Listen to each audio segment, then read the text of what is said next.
નમસ્કાર, આપ જોઈ રહ્યા છો નેશન પ્લસ ન્યૂઝ. હું છું આપની સાથે હેતલ ભગત. વિશ્વના અનેક દેશોમાં ચાલી રહેલા યુદ્ધ અને વૈશ્વિક બજારમાં પ્રવર્તી અનિશ્ચિતતાની સ્થિતિ અસર હવે ગુજરાતના ખેતીવાડી બજારો પર જોવા મળી રહી છે. આ વર્ષે ગુજરાતમાં ઘઉંના બજારોમાં મોટી નરમાઈ નોંધાઈ છે. ખેડૂતોના મતે વર્તમાન સમયમાં ખેતીના ખર્ચમાં તોતિંગ વધારો થયો છે. બિયારણ, ખાતર, જંતુનાશક દવાઓથી લઈને ટ્રેક્ટરના ડીઝલ અને મજૂરીના દરો આસમાને પહોંચ્યા છે. ગીર સોમનાથ જિલ્લાના ખેડૂતોનું માનવું છે કે જો ઘઉંનો ભાવ 20 કિલો દીઠ 600 રૂપિયા સુધી પહોંચે તો જ તેમને કરેલો ખર્ચ વસૂલ થાય અને થોડો ઘણો નફો હાથમાં આવે તેમ છે.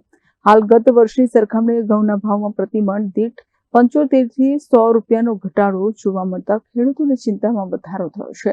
આ સ્થિતિ ખેડૂતો માટે પડ્યા પર પાટું જેવી સાબિત થઈ રહી છે. ઘઉંના ભાવ છે ભાઈ 400 થી 30 થી માંડીને 50 55 સુધી છે.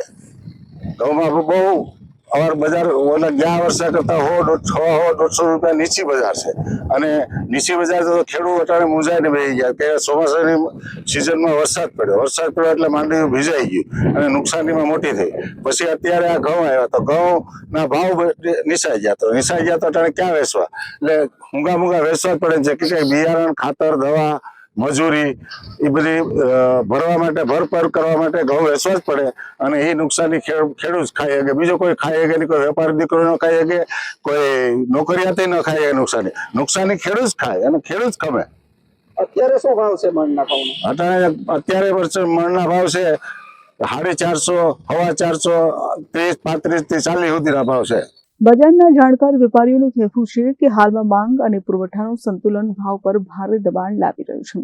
વધુ ઉત્પાદનને કારણે શરૂઆતમાં ભાવમાં મોટી તેજી આવવાની શક્યતા ઓછી છે. જો કે આવનારા દિવસોમાં બજારની સ્થિતિ મુજબ નજીવો સુધારો થઈ શકે છે. વેપારીઓના મતે ઘઉંના ભાવમાં નોંધપાત્ર ઉછાળો હવે સરકારની નિકાસ નીતિ પર નિર્ભર છે. હાલ શિયાળુ માલની આવકની સિઝન છે. કાજલી માર્કેટિંગ યાર્ડમાં મહત્તમ આવકો ઘઉંની છે. એ સિવાય ચણા અને ધાણાની પણ આવકો થઈ રહી છે. પરંતુ ગઈ સાલની સાપેક્ષમાં 75 થી 100 રૂપિયા પ્રતિ 20 કિલોના ઘઉંના ભાવ ખેડૂતોને ઓછા મળી રહ્યા છે.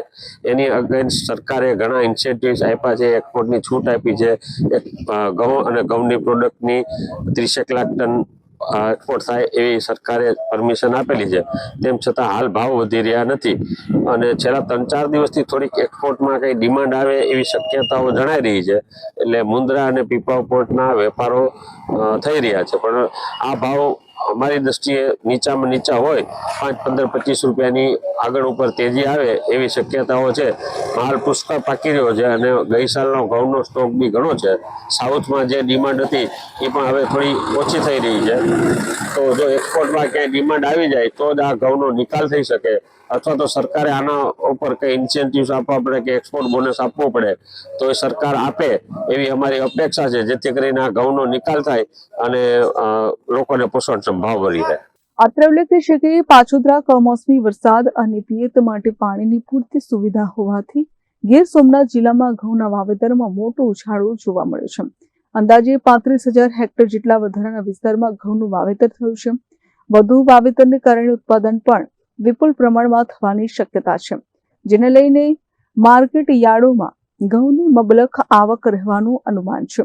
પરંતુ યુદ્ધ જેવી વૈશ્વિક પરિસ્થિતિને કારણે આંતરરાષ્ટ્રીય સ્તરે અનાજની માંગમાં અનિશ્ચિતતા છે. જો ભારત સરકાર ઘઉંની નિકાસ માટે અનુકૂળ નિર્ણયો લે તો જ સ્થાનિક બજારને ટેકો મળી શકે તેમ છે. Mahesh Dodiya, nation plus news, Gir Somnath.